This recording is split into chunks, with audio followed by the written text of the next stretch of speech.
And so, good day, everybody. Thank you all for joining us, taking some time out of your afternoon or evening today.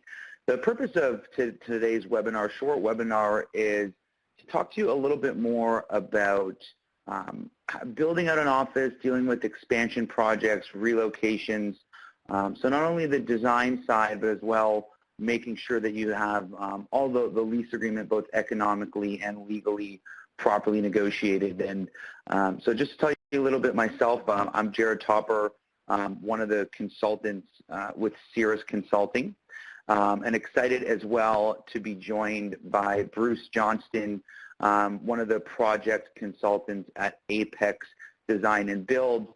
I'm going to focus on the lease agreement and how that pertains to constructing an office, and then Bruce is going to shed some light on what you need to be looking out for as it relates to the actual design, build, and construction of the space. And so just to start off here, to give you some background first about Cirrus. So we are essentially a tenant representation firm. So we work almost exclusively with medical professionals, 95% of which are dentists. So as everyone is aware, dentistry is unique in the sense that it is very expensive to either purchase or build out an office. Depending on where you are, you're probably looking at about $100 to $150 a square foot just for building out the plumbing and electrical, the leasehold improvements. So for that reason, it becomes much more important for you as a dentist to be protected through the terms and provisions of the lease agreement than the average type of commercial tenant. So a little bit of background about us. We've been in business for about 20 years.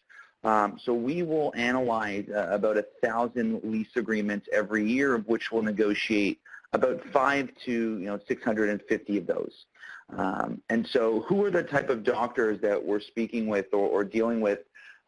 We do speak to a lot of doctors with existing offices looking at renewing their space, as well as a lot of doctors who are in the transition phase thinking about gearing up to sell their office.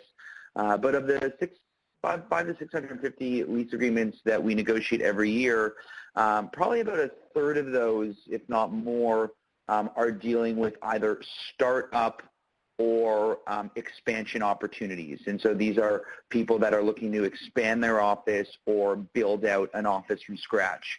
And so, we put on a variety of speaking engagements all across the country all year. And so this webinar is CE accredited. It is for 1 CE credit, and those are usually sent out a couple of business days afterwards. So you guys will all be receiving those to the email that you did provide. So as far as the scope of the work that we deal with, we really deal with doctors in every corner of the country, from Alaska, Hawaii, California, Florida, Maine, New York, really everywhere in between.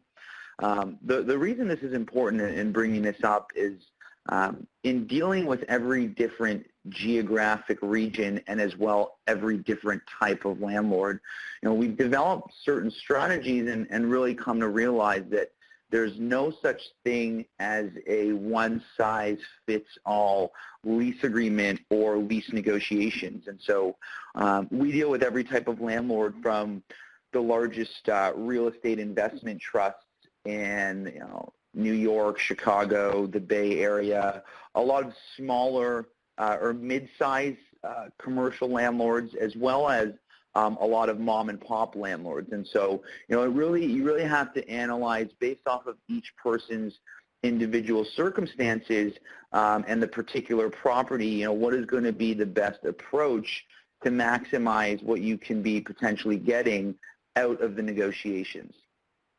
And so at a high level, I just want to go through, and we're going to spend a good amount of time talking about the economics. And obviously, when people think about what is a lease agreement, I mean, the first thing that comes to mind for most people is a check. And it's a very substantial check that you're cutting to the landlord every month. So for those of you, we all have friends or family members who are not dentists. For the average person, the most expensive check that they will cut over the course of their life is their home, is their mortgage payments. But for the majority of dentists, if you think about building out the office, what your rental payments is, including increases, amortized or a 20 or 25-year period, for the majority of dentists, the lease agreement is the most expensive check that they will cut over the course of their life. Having said that, something that's key to really think about is it's not all about rent. So, for those of you who might have been going through the process of negotiating a letter of intent or lease agreement, that first page that outlines the economics is extremely important. But really, pages 2 to 50, 60, 70 plus can be just as important and have larger long-term financial impact on the practice. So I want to go over some of the key points of what makes a lease agreement so important. And so the first thing is that you need to be looking out for is long-term stability and security. So, what am I referring to when I'm talking about long-term stability and security? Anyone who's thinking about building out an office, the ideal term typically to structure would be a 10-year lease agreement with multiple 2 or even 3 5-year options to renew. Now, there's a couple reasons why it makes sense to structure a long-term agreement. First of all, when you structure a longer-term agreement, it increases your leverage and ability to negotiate all of the other terms and provisions in the lease, both economical and legal. So, for example, if a landlord's coming to you and saying, they're offering $25 a square foot on a 5-year lease agreement, if you're willing to offer a 10-year deal, it will increase your leverage to negotiate that rate. The other thing, too, is considering how capital intensive and expensive it is to build out an office, you want to make sure that you're protecting that investment as long as possible. And so, just last week I was speaking with a doctor in Orlando. He had built out his office, spent about $550,000. He signed a 5-year lease agreement with 1 5-year option to renew. He ended up missing the deadline of when he had to advise the landlord to exercise his option, and the landlord actually terminated his lease agreement. So the key components to take away here are, first of all, structure a longer-term deal with options to renew. Just at a high level, for those of you who are unaware, an option to renew gives you the ability to extend the lease agreement. So if you had a 10-year lease agreement with 2 5-year options to renew, you would be able, at the end of 10 years, to extend for 5 years plus another 5. Now, those options usually do have deadlines. Keep that in mind. So, for example, if you signed a 10-year lease from December 31st, 2016 that expired December 31st, 2026, that option likely had to be exercised somewhere between 6 and 12 months before the expiration. So I know you haven't even opened up an office for a lot of you, but for those of you who might have, make sure you're tracking your deadlines and you're tracking the option to renew deadlines as well. The other component to think about is, when you're looking at setting up the practice, always leaving yourself an exit strategy. And so when you think about transitioning, a couple things on financing. So first of all, for any of you who are looking at either going through a build-out or expansion project, definitely recommend speaking to someone to get pre-approved for financing. If for any of you who might need introductions, feel free to reach out after the webinar. We can make introductions to you. The other thing to keep in mind is when you're ever looking at selling the practice, most banks will require about 7 to 10 years of term remaining to finance the acquisition. So, to leave yourself an exit strategy, it's also advantageous to structure that long-term lease to give you stability. And as well, we have the ability to set rental rates for the initial term, years 1 to 10. The other thing is trying to minimize your risk and exposure. So the vast majority of doctors that I speak with, first of all, are incorporated in some capacity, whether it's an LLC, S Corp, whatever it might be. I can tell you, in the interest of transparency, that 99% of landlords on a new construction deal will require you to provide a personal guarantee. What a personal guarantee essentially means is that if there's ever any type of dispute between you and the landlord, that the landlord could come after not just the business assets, but all of your personal assets as well. So your car, your home, any joint assets you might have with a spouse. I would say about 30% of the time, landlords, depending on what your personal finances are, may actually require your spouse to be listed personally as well. For most of you, if you're opening up your first office and you don't have a history of running a business or you don't have a history paying rent with the landlord, it is reasonable that they want that personal guarantee up front. You know, much less reasonable than, you know, the doctor I was speaking to in upstate New York today, who had been in his space for 25 years and still providing a personal guarantee. And so you have to think long-term as trying to minimize your risk and exposure.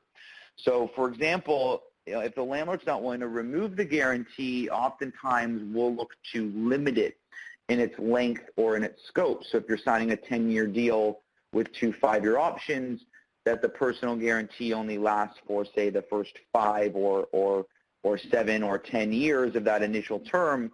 At that point, you would have conveyed or showed to the landlord your ability to run and operate the business. And there's a lot of different specific tactics that can be used and that we use to achieve those goals. But you want to think about long-term minimizing your risk and exposure. The other thing is maximizing your flexibility. And so another interesting thing about dentistry, other than how capital intensive it is to build out the space, is the way that you transition. So the sale of your practice is completely contingent or dependent on the landlord approving the transfer between buyer and seller through something called the assignment and subletting provision.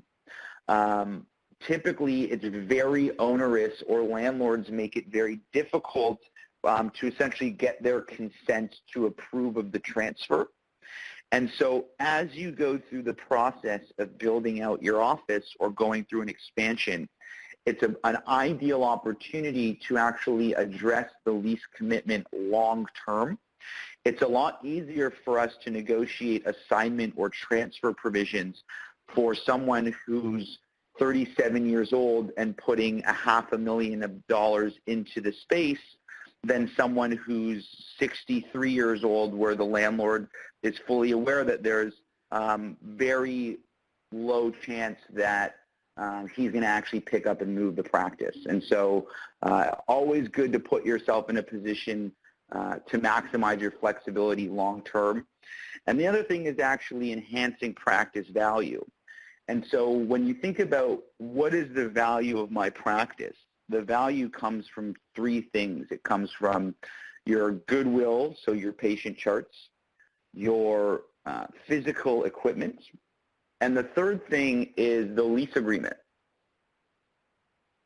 And the lease agreement really acts as a vehicle to maximize or facilitate the transfer of the practice. And so I understand for a lot of you, we might not even have identified a location. We don't even know about a space. But as you're going through this process of negotiating the economics, it's a very good opportunity to set yourself up long term, because you'll never have as much leverage with the landlord as you do during the initial phase, because dental tenants are very desirable tenants to have. They have default rates of about 2.5%, depending on where you are. If you compare that to, say, a restaurant that has default rates of closer to 90%, there's a tremendous amount of value that you're bringing to the table. And so I want to talk, obviously, a lot about negotiating fair and affordable financial terms and what goes into that. And so just to, at a very high level, walk you through the process. For those of you, the first thing that you're going to need to do is obviously identify a location. And so we license software that gives us the ability to pull information on properties, rental rates, vacancy rates anywhere in the country. So if you do need assistance actually identifying locations, we absolutely have the capacity to do that as well. Once a location is identified, the process of negotiating gets divided in two stages. The first is the letter of intent, and the second is the lease agreement. So the letter of intent stage is typically where you outline the major economics as well as some key legal terms and provisions, because there's no sense in arguing over minutia details of the lease agreement if you haven't agreed upon the economics. So the key takeaways are the letter of intent needs to be contingent or dependent on two things. One is your approval for financing, and second is your approval of the actual lease agreement. Because if you start going down the road of negotiating and there's, for whatever reason, let's say there's issues with financing or major structural issues with the lease, you need to have the ability to walk away. Now, once the letter of intent is agreed upon, then you would be submitted with a formal proposal of the landlord's standard form lease agreement, where you get into a lot of details about negotiating some of the more specific legal concerns.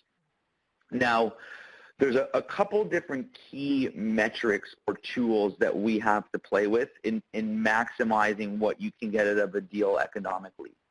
The first thing to discuss is what's called the fixturing period. So the fixturing period is the amount of time that you actually have to build out the office. To take a step back, structurally, there's two types of lease agreements. There's what's called a gross lease, where you pay a flat amount, and the other is a triple net lease. The majority of lease agreements now are triple net, where you pay $1 per square foot, plus you pay a percentage portion of the maintenance charges depending on how much of the property you occupy. Essentially, landlords realize that rather than pay for that stuff themselves, they could pass this along to the tenant. As far as the fixturing period goes, it's the amount of time that you have to build out the space without having to pay your base rent. So for the majority of landlords, they will give, say, a 3-month fixturing period. We typically recommend negotiating a 4 or 6 month fixturing period. The other key component is to make sure that it doesn't kick in until you've received all of the proper permits from the city to actually build out the space. And so I've seen cases where someone has 3 months to build out the office. It takes 6 weeks to get the proper permits. Now all of a sudden you're rushed to build out your office. You only have 6 weeks to build it out. Okay. Now, aside from the fixturing period, obviously a key concern is setting the proper base rent or dollar per square foot. Now, as I mentioned, we license software that gives us the ability to pull building reports and information anywhere in the country. We're also very good at reaching out to other landlords in the area to get a much better grasp of what is the landlord offering relative to fair market. It's important to set a reasonable dollar per square foot in year one. The other thing, two components to consider, so the rental rate increases. Typically, we recommend tying to some sort of index, usually the CPI, or Consumer Price Index, which essentially just measures the health of the market wherever you are, with usually putting a cap or maximum of 3%. Part of the reason to tie to the index is it gives you more long-term predictability that your rental rates will be in line with what is happening around you. So for example, in 2008, we were getting a lot of calls from doctors in Florida, Las Vegas, California, parts of New York, because the real estate market is diving dramatically, yet their lease still says that rent is to increase 4% every year. And so it's important to make sure you're managing your increases. As far as the TMI or CAM, so for those of you who are unaware, TMI stands for taxes, maintenance, and insurance. It's also sometimes referred to as CAM, common area and maintenance. Those are your additional or triple net charges that you would pay on top of the dollar per square foot. Those aren't typically negotiable, but we include very specific language and verbiage to make sure that you're receiving the proper statements, because from our experience, a lot of landlords tend to overcharge their tenants for the additionals. Just last week, we were doing an audit for a client out in California, and we took a look at the statements, and over the last 3 years, they were getting overcharged $17,000 total over those 3 years. And so it's very difficult to get that money back retroactively, so you're much better positioned if you properly negotiate what statements you should receive to manage the expenses longer term. The other thing that's important is what's called a tenant improvement allowance. I'm sure a lot of you have heard this term. What a tenant improvement allowance is it's a dollar per square foot amount, usually somewhere between $25 and $65 per square foot, that the landlord will actually give you to assist in building out the space. Keep in mind, there's no such thing as free money. And so the more money you take in tenant improvements, that gets worked into your rental rates.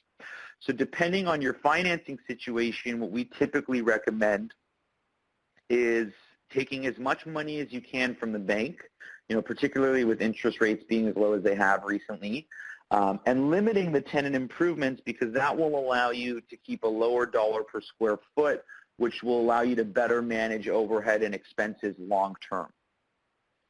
The other components to think about are a landlord's work, or Schedule B. So this is, what kind of structural work is the landlord doing prior to the space being given it to us to build it out for dental. Depending on one type of property and what type of landlord you're dealing with, a lot of landlords, have economies of scale or achievement in building out spaces. So if they have multiple properties, what they can get some contracting work, they can get it done a lot cheaper. So they might be able to do something for $5,000 or $10,000 that would have cost us $25,000 or $30,000. So a lot of the times there can be a much more detailed or outlined Schedule B to assist in taking less money in tenant improvements.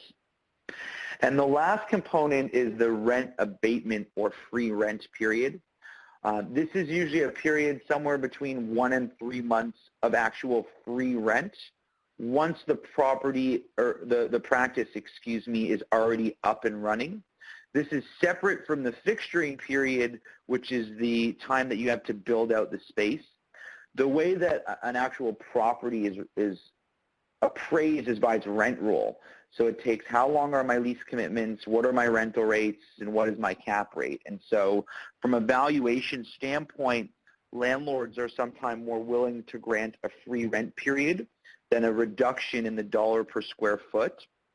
The key thing to realize is every individual and within every individual, every property or situation that they come across will be unique. And so these are kind of the key tools and metrics that we have to play with to really make sure that we're structuring the best deal economically for you. And the thing to really think about and consider is there is a tremendous tens, if not hundreds of thousands of dollars to be saved in the initial phases of building out a practice or going through a renovation. And so you have a ton of leverage, and it's a great position to be in as far as having these tools to play with and negotiate. At a high level, to take a look at some of the key concepts. So obviously, as it stands now, we spent a little more time talking about the rent economics as it relates to building out the practice. Protecting yourself long term, so this comes through vehicles like extending a long term with multiple options to renew. Also making sure that those options to renew are transferable during a sale or assignment. So as far as maximizing flexibility, just again to go over that assignment process, when you sell your practice, the landlord has to actually approve the transfer of the lease agreement from you to the buyer. Now, one thing that we're seeing is a lot of landlords have realized that when a dentist goes to sell their practice, there's a large exchange between buyer and seller. They'll actually leverage their ability to approve the transfer, often to ask for some sort of remuneration in a percentage of the sale proceeds. So, I mean, there's a case in Chicago right now of a client where he's selling his practice for $1.3 million, and the landlord essentially is requesting 35% of the sale proceeds. So pretty serious thing to have to deliberate on. Another thing, just so you know, when you do sell your practice, you're typically not absolved or removed of liability, meaning that the landlord could still come after you years after you sell the practice, and if you have that personal guarantee, they could come after your personal assets. And so really want to make sure you're maximizing your flexibility, limiting the liability. Another thing that we add into every lease agreement, for the most part, regardless of your age, is something that's called a death and disability clause. What a death and disability clause does, it protects you, God forbid something happens where you can no longer practice. In those cases, ideally, you look to immediately sell the practice. If you cannot immediately sell the practice, what the death and disability clause does, it essentially gives you the ability to terminate the lease agreement. So it acts like a kind of insurance policy that you're not paying any premiums on, and something that we recommend having for every client that we deal with. And keep in mind, we're keeping this a little bit shorter, so for any of you who have any questions on this, I'm happy to speak in further detail later. But some other points I want to talk about as far as risks are things like relocation or demolition clauses. So what a relocation clause does, it gives the landlord the ability to essentially, as it sounds, relocate or move you into another space. We find this in a lot of retail plazas and some medical office buildings where if the landlord has some larger retailer that is willing to pay more rent, they want to have the ability to pick you up and move you into another space. If you're spending $500,000 to build out a practice and the landlord has a relocation clause, it's obviously an extreme risk that you're taking on. So depending on the situation, sometimes it's very difficult to get those completely removed. What we are very good at doing is structuring it in such a way that limits what, if any, effect it would have if the landlord ever exercised this right. Similarly, or more severely, what a demolition clause does is it gives the landlord the ability to terminate your lease agreement at any time, usually with somewhere between 3 to 6 months notice. Depending on where you are, if you're in an urban area going through some major development, landlords want these demolition clauses for the ability to tear down the space. So these are risks, very serious risks that need to be thought about and need to be managed. To think about this, timing is everything, and there's a couple ways to think about it. First of all, for those of you who are looking at starting up a new space, a lot of the times we're speaking to landlords and they might have 2 or 3 people or other doctors looking at the space. You want to make sure you're moving quick to negotiate a letter of intent. For any of you signed on who actually do have a lease agreement, if you're thinking about renegotiating or and keep this in mind longer term, you want to start the process as early as possible, ideally about 24 months before the expiration. The closer you get to your lease expiring, the less leverage you have to negotiate. And landlords will do everything that they can to delay the process. And so keep that in mind longer term, and for anyone who does have a lease agreement, keep that in mind as well. At a high level, just want to talk through as far as the process. And so there's a very in-depth process that we take to negotiate a deal, whether it's a new deal or renewal, as far as making sure that we're gathering the documentation identifying what the main objectives are, preparing market research. So like I said, prior to any negotiation, we sit down with our market research team and pull some very detailed reports and really put a clear strategy in place. And so just so you know, and I'll remind you at the end of the webinar, for anyone that is signed up right now, we will provide essentially a complimentary review or consultation. What that process looks like, depending on whether you have documentation to review or not, is if there is any documentation in the form of a lease proposal or a letter of intent, we will conduct a full economic and legal analysis, review the rental rates, review the legal terms. For anyone that is looking at opening up a space but hasn't identified a location, we can get a general area or postal code and pull some properties, and then we'll essentially set up about a 45-minute to an hour consultation where we would go through everything in detail, walk you through our process, the way that our firm is set up, and then what fees would be involved if you actually wanted to hire us to negotiate on your behalf. But again, for anyone who's signed up tonight, that process is complimentary, and my information will be available at the end of the seminar, so please feel free to reach out to me directly. But the key takeaways to think about are really, the details in your lease can cost you a significant amount of money, both economically and legally.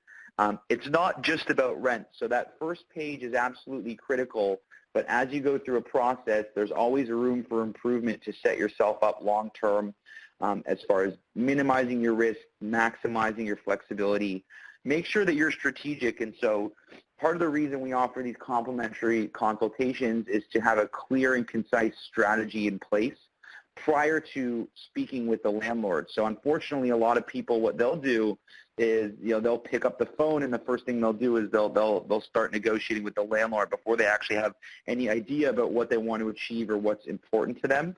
So a much better strategy is to actually put that strategy in place. And so I'm going to take this time now to pass it off. So once you're identifying the space, you have your shell space. Obviously a major component is the design and build. And so I'm going to pass it off to Bruce from Apex now, just to discuss it a little, some of the key components you need to look out for as far as designing and building out the space. Thank you, Jared. Appreciate that intro there. Just a quick sound check. You can hear me all right, can you? Yeah, everything's fine. Thanks, Bruce. Great. So thank you to everyone there that has attended here tonight for joining us. Appreciate that. Just a little bit about me and our company. As Jared mentioned at the start, I'm a project consultant here at Apex Design Build. We're a four-generation dental design and construction firm. So we actually started as an architectural firm, operated that way for the first two generations, grew into the construction realm, operated as a general contractor for about 20 years, and now we brought the design component back in, and we handle projects from the complete process of design and construction. So today we have a team of designers, architects, construction experts, all on staff, and partner with our clients from the conceptual design and budgeting phase all the way through construction and completion. And the reason we follow that design-build model for the delivery of our projects is to simplify the process for our clients. And we do that by reducing the time and cost involvement of our clients and mitigating risk by taking direct accountability for the entire project. So when you look at that way of delivering a project as compared to hiring an architect and a designer and then bidding it out to contractors, we've proven that we're able to deliver projects 60% faster than the alternative method, and certainly there's less involvement on our client's behalf, which is our objective. So I feel honored to be part of a four-generation business, and as we review the path that our firm has taken over the generations, we recognize how the leaders of our company have navigated the many changes in our industry to remain as a valued resource to our clients, which is the basis that we still exist today in conjunction with our guiding principles and values that we operate by. But that ability is the same with any mature dental practice with a successful track record of sustainability. When you take a step back, there's so many things to consider when establishing a practice or even building and maintaining an existing practice to ensure that longevity. It's like any business. There's industry trends that change and competitors come and go and new technology and so on. There's a lot of factors that contribute to our success, but we like to identify the key points that attribute to the success of our clients. And we realize how important it is to share what we've learned over the many years of experience in the dental market. So what I want to share now certainly isn't like an all-encompassing handbook, but rather a few tips to consider and apply to your practice, a few tips around designing and building for success. So the first one, just to jump in here, is location, location, location. So we all talk about how important location is, but I wanted to delve into it in a bit more detail. The first point being identifying your ideal patient. And we feel that so much of building a practice for success is really understanding who your ideal patient persona is, and that should influence your decision on locating the right office space for your practice. So, whether you're a specialist dealing with kids, maybe you're a orthodontist, or perhaps you're a general dentist with a strong focus on elective services like cosmetic dentistry or something like that. That all affects how you identify the patient persona, your ideal patient, and that should influence in turn where you search for a space to set up a practice if you're a startup, or perhaps if you're relocating your practice, just the same, making sure that you're staying within an area that you're accessible to your ideal patient. So we just had an instance with one of our clients faced with a relocation. Their current landlord wasn't being reasonable with a renewal. They were forced to relocate. They were located in a professional building, and many of their patients were coming from within the building, and they were high-income patients who had they had a strong focus on cosmetic dentistry. So the concern was during relocation that they found themselves in a location that attracted patients like that, and ideally even retain some of their existing patients. Thankfully, we were able to move them relatively nearby to a building similar to what they were in. So that's a very important component. Along with that is performing demographic studies. So, we look at companies like Dentographics, firms who have experience in dental-specific demographics, and they're looking at the ratios between people in a given area compared to competition, how many other practitioners as compared to the demographic are in a certain area, wanting to make sure that you're not moving into an area that's already saturated with practitioners who are providing the same services that you're intending to provide. So statistical information is very, very key to making sure that you make the right move. And we have clients who tell us, yeah, I've done a search. I can't find any other practices that are in this area. I think that I should be good to go. But there's just so much more specific detail that we need to dig into to make that call. Another point here, choose your landlord, and this speaks back to some of the points that Jared was making, and the fact that you might find the ideal location even, but landlords and how they write their leases, perhaps even how they maintain their buildings or how they don't maintain their buildings, what we call slumlords, it's all things that we need to look out for and be certain that we're not putting ourselves or our clients into a position where the facility itself isn't supporting their needs. And then visibility and accessibility. There's a difference between being in a professional building and then a trend that we see recently with a lot of retail center practices. So especially with startup practices, so many doctors that we're working with now starting practices, the visibility and accessibility in a retail center is so much greater than what you get out of a professional building. On the other hand, perhaps a mature practice that's relocating a professional building is suitable because they already have a patient base and a following. But just being conscious of how that affects your practice, very, very important. So location really does mean a lot. Moving into practicality versus aesthetics, and we want to maintain a healthy balance between the two. So to start with, we like to say the floor plan is the foundation, meaning that a well laid out floor plan is the basis for an effectively functioning dental office. So the most important pieces of a efficient and ergonomic office are centered around the traffic and the workflow. No matter how beautiful the space might be, no matter how much high-tech equipment you might have in it, if the space isn't planned out properly, you will have challenges. So we always start with a design program, but I would say the single most important step, the entire planning process, a written plan detailing how you intend to practice, which may be very different from how you've practiced in the past, but it's the basis upon which all planning and design decisions will be made. So it defines factors or functions that will be performed in your office, and perhaps the adjacencies of certain functions with others and how they need to relate to one another, a direct path of flow.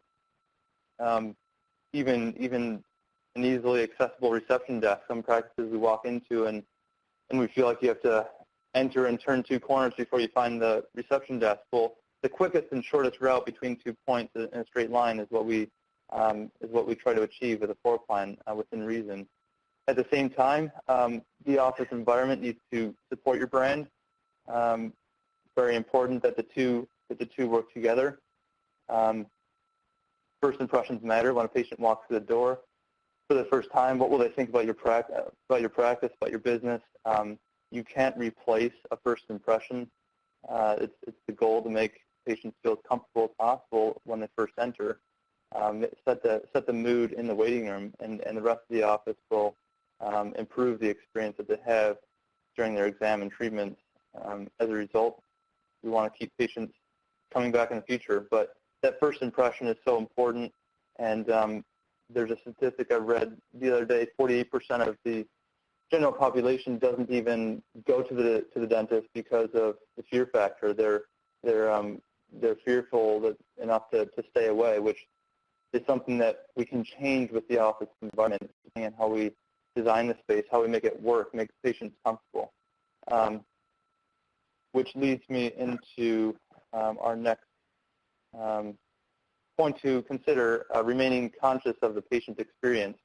And there's more than one way to influence that. And the first to touch on is, how do your staff influence the patient experience? And that's a big part of it. Are the people, are your staff keeping appointments on time, nurturing relationships with patients as they come in and as they work with your team?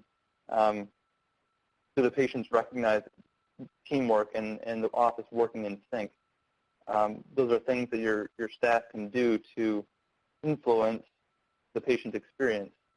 And then there's elements of the physical space that influences your patient experience as well. We like to talk about the 5 senses and cater to the 5 senses.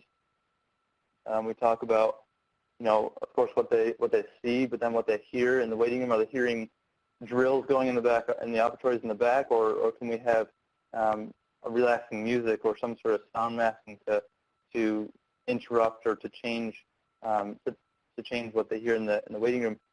Even scent. We've had clients who have sent in their waiting room to just, again, help detract the patient's mind from thinking about the treatment that they're about to undergo. All these things can influence the patient's experience and make sure they come back. We're just trying to avoid all the anxiety and stress and the things that contribute to it. We talk about lighting a lot. Poor lighting can bring the atmosphere down, makes it feel uncomfortable. Even just giving them things in the waiting room, things to be occupied with. Sometimes we find that even a beverage station, something that helps them relax, makes them comfortable. Of course, even seating and how they feel as they're waiting for their appointment. Again, hoping that we're not keeping them waiting too long, but factors to consider certainly. As we move forward, accounting for technology and understanding regulations, both current and future. We like to keep the future in mind, but there's a lot to be aware of as far as current requirements, technology-wise. We like to be sure that as we're creating a practice that we're not overlooking important components that perhaps you're not using today. Perhaps you're not using handheld X-ray devices today, but what if in 5 years or in 10 years you bring on an associate or you move towards a handheld X-ray device? Well, where's that device going to be stored? Perhaps today you can't, you don't want to invest in an expensive 3D scanning X-ray machine, but in the future, if you want that, do we have enough power? Do we have the data to the location? Do we even have the space carved out in the plan to make room for that? So we want to just be aware of where technology is going. It's advancing quickly, but look into the future and make sure that we're planning for it. Regulations can catch us sort of off guard. ADA, that's the other ADA, that's the Americans with Disability Act, which was put together stating that each facility or part of a facility constructed by, on behalf of, or for the use of a public entity shall be designed and constructed in such manner that the facility or part of the facility is readily accessible and usable by individuals with disabilities. Fancy terms for saying that any disabled patient needs to be able to access a space just as easily as someone who has not got a disability. So things like vestibules are a big catch. 60-inch turning radiuses, getting into restrooms and having the necessary grab bars and so on. We want to be conscious of that as we design space, or even as we redesign space, that we're taking account of that. We've heard of instances where we have inspectors coming into office spaces that have been redesigned and calling out contractors that aren't experienced on the fact that the space wasn't brought up to ADA accessibility. So it's an important thing to not overlook. At the same time, we have HIPAA, of course, and pertaining to patients' privacy, requiring that national standards protecting the individual's medical records and other personal health information. There's a lot of IT systems out there that experienced dental IT providers can help in ensuring that we're meeting HIPAA requirements. But storage of files and paperwork and locations out of reach of clients, of patients, and having private spaces even where doctors and patients can talk without other people overhearing the conversation.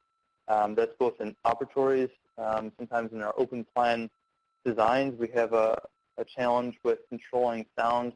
Doctors are talking to patients in the chair about procedures and treatment plans, and that's those discussions are best had in perhaps a consultation room or a doctor's office or somewhere out of the earshot of other patients in the space. Another area is the reception desk and patients checking out, discussing financial matters. Can patients in the waiting room hear what those discussions are? That's a big no-no. So certainly a big thing on our priorities to ensure that we're compliant. And then moving on to the final point, avoiding shortcuts and planning for the future.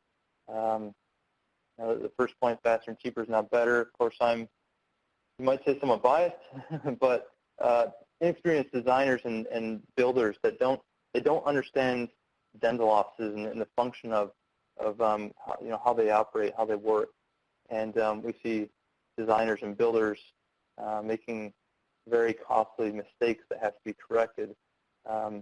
Even designers and builders that don't understand how dental practices evolve and grow. We had a instance the other day where a doctor reached out to us. Unfortunately, we didn't have the opportunity to work with them in their first build, but they'd only been in the space for about 2 years, had built out a brand new space, and unfortunately didn't plan for expansion. They didn't plan for growth, and they didn't have enough space to keep up with the increased patient flow, and needed to somehow create an additional operatory with a second one for future growth even after that. So we were faced with a challenge of taking the existing space and recreating it to add 2 additional operatories. Big mistakes, expensive mistakes. We always want to remember to look ahead as the business grows. Will the office be able to accommodate the growth? Even things like 5, 10, 15 years down the line, if you're bringing on an associate, make sure that you have the room to expand. Technology additions, we've talked about that. But even, we see some areas where there's development around your practice and around where you've situated. Perhaps there's a retail center going in and it's going to drive foot traffic and bring more patients in. A lot of things that need to be considered in looking into the future. We're all about being futuristic and making sure that you have a vision for going forward and sustaining the growth of your practice. So those are a few tips high on our priority list when discussing with clients. Want to share them. Notes to take. Obviously, there's a lot more discussion, but want to make ourselves available, Jared and I both, for further discussions. Jared, I'll turn it over to you to close up here. Yeah, and Bruce, thank you very much for that. And so essentially, obviously, with the time constraints, there's a lot more that goes into both the design and leasing side than we were able to get into today. So just to reiterate, for anyone who is interested in taking advantage of a consultation, whether you have an existing office, you have a letter of intent, or you're simply looking at a general area, feel free to reach out to me directly. My contact details there are available there. As well, if anyone does have any follow-up questions as it relates more specifically to the design and build, please feel free to touch base with Bruce, and Bruce and I will be connecting with each other as well. Other than that, I want to thank everyone for spending a little bit of time with us today. Hopefully you found the information available, and look forward to speaking to some of you soon, and best of luck moving forward. Thanks very much. Take care. Have a great evening.